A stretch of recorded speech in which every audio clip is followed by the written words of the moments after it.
हम लोग viscosity start करते हैं। Viscosity is nothing but resistance, ठीक है। ये सिंपली होता है रेजिस्टेंस टू फ्लो। ऐसे हम लोग सोच सकते हैं, ठीक है। हम लोग पानी को एक स्लोप पे डालेंगे तो वो चल पड़ेगा, ठीक है। ऑन द अदर हैंड अगर हम लोग ऑयल को डालेंगे वो थोड़ी बहुत रेजिस्टेंस दिखाएगा चलने में, ठीक है। फिर हम लोग हनी को डालेंगे किसी प्लेन के स्लोप के ऊपर, ठीक है, तो वो काफ़ी ज़्यादा रेजिस्टेंस दिखाएगा फ्लो करने में, ठीक है। तो हम लोग ऐसे कहते हैं जो हनी है उसकी विस्कोसिटी काफ़ी ज़्यादा है, जबकि पानी है उसकी विस्कोसिटी काफ़ी कम है। ये सिंपली होती है रेजिस्टेंस, ठीक है, रेजिस्टेंस टू फ्लो। तो हम लोग देखते हैं इसमें विस्कोसिटी में हम लोग दो प्लेट्स रखेंगे। इसकी थोड़ी बहुत डेरिवेशन टाइप है। हम लोग दो प्लेट्स रखेंगे, ठीक है। This plate it is fixed, FIXED, ठीक है। दिस प्लेट इट्स मूविंग, ठीक है, मूविंग विद V वेलोसिटी, ठीक है। तो इसके बिटवीन जो है हम लोग ने यहाँ पे फ्लूइड रखा हुआ है, FLUID। तो हम लोग क्या कहते हैं, यहाँ पे ये सारा जो है ये फ्लूइड से भरा हुआ है ऐसे, लाइक, ठीक है, ये सारा फ्लूइड से भरा हुआ है। तो ये वाला पॉइंट जो है फ्लूइड का ये फिक्स्ड ही रहेगा क्योंकि ये चल नहीं रहा है, जबकि ऑन द अदर हैंड जो ये वाला ऊपर वाला पॉइंट है ये हम लोग देखते हैं ये मूव करेगा इस पोर्शन से इस पोर्शन तक, ठीक है, इन टाइम t। अगर इस पॉइंट को A कहेंगे, इस वाले पॉइंट को मतलब कहने की ज़रूरत नहीं है, इसको चलो B कहते हैं। तो B वाला पॉइंट जो है वो मूव करेगा B डैश तक, ठीक है। लेट्स अज्यूम कि जो ये इसने मूव किया है, ये इसने डेल्टा x मूव किया है, ठीक है। और यहाँ से यहाँ तक जो हमारी हाइट है वो h है, ठीक है। तो हम लोगों को पता है इसका एक प्रॉपरली एक ट्रायंगल बन जाएगा, ठीक है। और यहाँ पे एक थीटा आ जाएगा हमारे पास, ठीक है। तो हम लोगों को पता है tan थीटा किसके बराबर होगा, tan थीटा हमारा होगा डेल्टा x, ठीक है, अपॉन h, ठीक। अब हम लोग अगर देखते हैं थीटा स्मॉल होगा तो हम लोग इसको क्या लिख सकते हैं, theta will be equal to delta x upon h, ठीक। चलो इसको हम लोग डिफ्रेंशिएट करते हैं विद रिस्पेक्ट टू टाइम, ठीक है। तो हम लोग अगर इसको differentiate with respect to time करेंगे, वहाँ क्या आ जाएगा, d theta upon d t, which will be that will be equal to, ठीक है, delta x upon h d. अगर इसको differentiate with respect to time कर रहे हैं तो ये हो जाएगा मतलब डेल्टा एक्स, ये कुछ ऐसे हो जाएगा, ठीक है। अभी डेल्टा एक्स था, अगर इसको वेरी स्मॉल लेंगे, डेल्टा एक्स को वेरी स्मॉल डिस्टेंस लेंगे तो ये हो जाएगा d x upon d t, ठीक है। तो हमें पता है d theta upon d t क्या हो जाएगा हमारा, d theta upon d t को ऐसे ही रखेंगे, which will be equal to, ये सारा हमारा किसके बराबर है, d x upon d t आता है वेलोसिटी के बराबर, ठीक है। तो ये आ जाएगा कुछ ऐसे, ठीक। तो हम लोग क्या कह सकते हैं, हम लोगों को सबसे पहले एक चीज़ पता है, जो हम लोग स्ट्रेस डालते हैं, ठीक है, स्ट्रेस की वजह से हमें स्ट्रेन आ जाता है, ठीक है। तो अगर ये शेयरिंग स्ट्रेस होगा तो हमारे पास शेयरिंग स्ट्रेन आएगा, ठीक है, क्योंकि हम लोग ने फोर्स लाइक इस साइड से लगाया हुआ है, ठीक है, नॉट लाइक दिस, ठीक है, ऐसे हम लोग ने फोर्स नहीं लगा हुआ है, इससे लगा हुआ है, तो इसको हम लोग क्या कहते हैं, sharing strain, sharing stress, sorry, sharing stress की वजह से हमारे पास शेयरिंग स्ट्रेन आएगा। शेयरिंग स्ट्रेन बेसिकली थीटा होता है, ठीक है, इसको कहते हैं sharing strain, sharing strain, STRAIN, ठीक है। तो इस वाली टर्म को क्या बोलेंगे हम लोग, इस वाली टर्म को हम लोग कहेंगे rate of shearing strain, rate of shearing strain, ठीक है। रेट ऑफ शेयरिंग स्ट्रेन इसको हम लोग ऐसे भी डिनोट कर सकते हैं, ठीक है।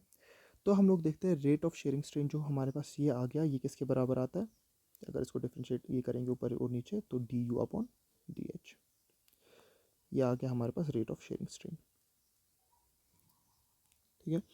तो हम लोग फिर से मैं एक बार रिपीट करता हूँ, अगर मैं शेयरिंग स्ट्रेस लगाऊंगा, शेयरिंग स्ट्रेस की वजह से शेयरिंग स्ट्रेन आ जाएगा। शेयरिंग स्ट्रेस हम लोग ने ऑलरेडी ऊपर पढ़ा था, टाउ होता है, ठीक है। शेयरिंग स्ट्रेन जो हमारा होता है वो थीटा होता है, ठीक है।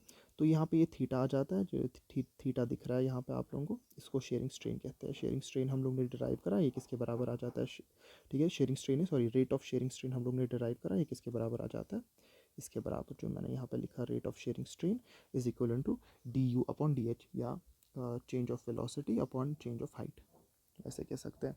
उसके बाद हम लोग देखते हैं, तो फ्लूइड्स की एक प्रॉपर्टी होती है, हम लोगों को पता है वो, ठीक है, पता नहीं है, हम सीख रहे हैं हम लोग को प्रॉपर्टी, जो हमारे पास शेयर स्ट्रेस आता है, ठीक है,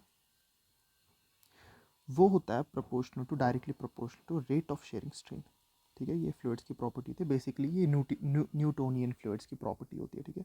हम लोग ने सॉलिड्स वगैरह में पढ़ा था, अगर याद होगा किसी को, हम लोग ने पढ़ा था वो, वहाँ पे क्या होता है, जो नॉर्मल स्ट्रेस होता है that is equal and that is directly proportional to, ठीक है, स्ट्रेन, है, ये हम लोग ने वहाँ पे सॉलिड्स में पढ़ा हुआ था, ठीक। लेकिन फ्लूइड्स में क्या होता है, जो शेयरिंग स्ट्रेस होता है वो डायरेक्टली प्रोपोर्शनल होता है रेट ऑफ शेयरिंग स्ट्रेन के। यहाँ पे सिंपल स्ट्रेन है, यहाँ पर रेट ऑफ शेयरिंग स्ट्रेन है। ये न्यूटोनियन फ्लूइड्स की एक प्रॉपर्टी होती है, तो इसको हम लोग कन्वर्ट करते हैं, ये हटाते हैं वगैरह। तो हम लोग देखते हैं shearing stress is equal to कुछ कांस्टेंट लगाना हमारा, उसको म्यू कहते हैं, ठीक है। इज इक्वल फिर यहाँ पे ये लगाएंगे जिसको रेट ऑफ शेयरिंग स्ट्रेन कहेंगे। तो this will be equal to mu into d, हम लोगों ने पता है ये निकाला, हमने डिराइव किया D you upon D H, ठीक है।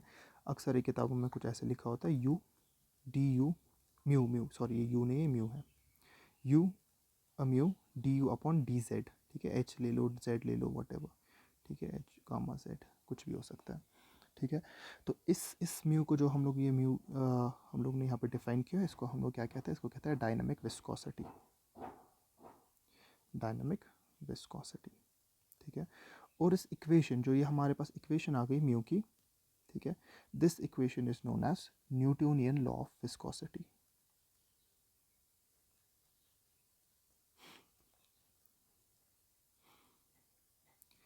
एंड जो भी फ्लूइड्स इस लॉ को फॉलो करते हैं, ठीक है, उनको हम लोग क्या कहते हैं, उनको कहते हैं हम लोग न्यूटोनियन फ्लूइड्स, ठीक है।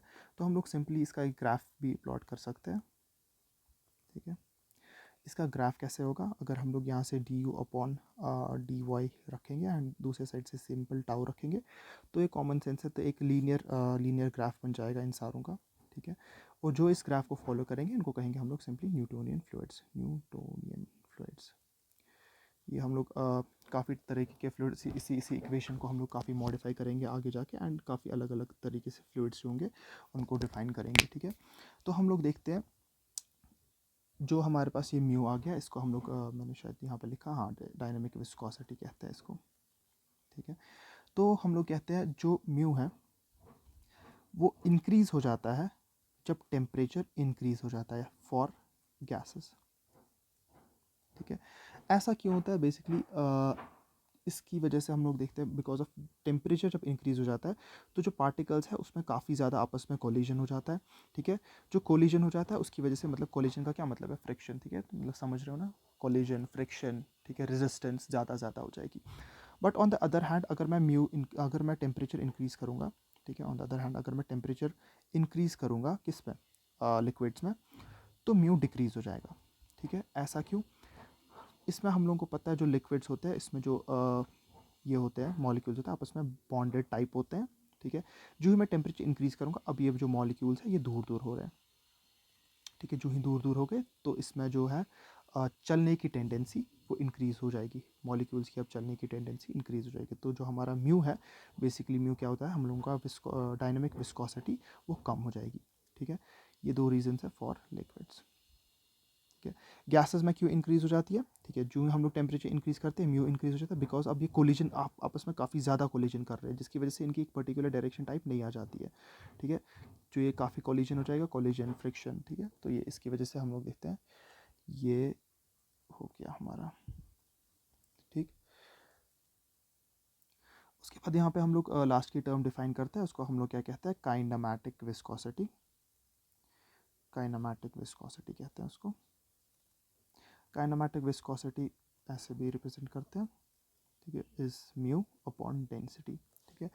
तो जो काइनेमैटिक डायनेमिक विस्कोसिटी है, मैं यहाँ पे स्टेटमेंट पढ़ूंगा, dynamic viscosity is related to the force applied to non Newtonian fluids. Kinematic viscosity जो होता है वो inherit viscosity of Newtonian fluids होता है, that does not change with change in applied force, ठीक है। इसको मतलब ये डेफिनेशन मैंने इंटरनेट से निकाली थी। अगर हम लोग लेमैन लैंग्वेज में सोचेंगे काइनेमैटिक विस्कोसिटी और डायनेमिक विस्कोसिटी में क्या डिफरेंस है, जो हमारे पास है जो डायनेमिक विस्कोसिटी होती है बेसिकली ये वाली, ये बिटवीन डिफरेंट लेयर्स होती है, लेयर्स ऑफ फ्लूइड, ठीक है, लेयर 1 लेयर 2, ठीक है, ये बिटवीन डिफरेंट लेयर्स होती है जो हमारे पास डायनेमिक विस्कोसिटी है।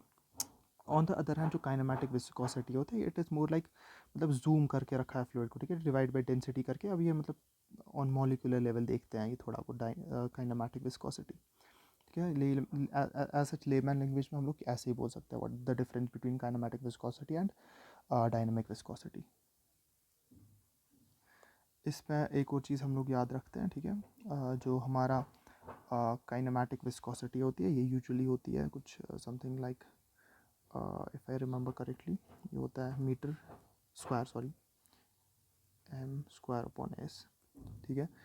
तो हम लोग कहते हैं 1 सेंटीमीटर स्क्वायर अपॉन एस जो होता है वो होता है 1 स्ट्रोक के बराबर, ठीक है। तो इसको हम लोग दूसरे शब्दों में कह सकते हैं 1 स्ट्रोक जो हमारा होता है वो होता है 10⁻⁻⁴ मीटर स्क्वायर पर सेकेंड। इसके बाद हम लोगों को नेक्स्ट वाले वीडियो में हम पढ़ेंगे टाइप्स ऑफ फ्लूइड्स, एंड हमारा एक let's just say 1/3 portion complete हो गया, एक्चुअली 1/4 और 1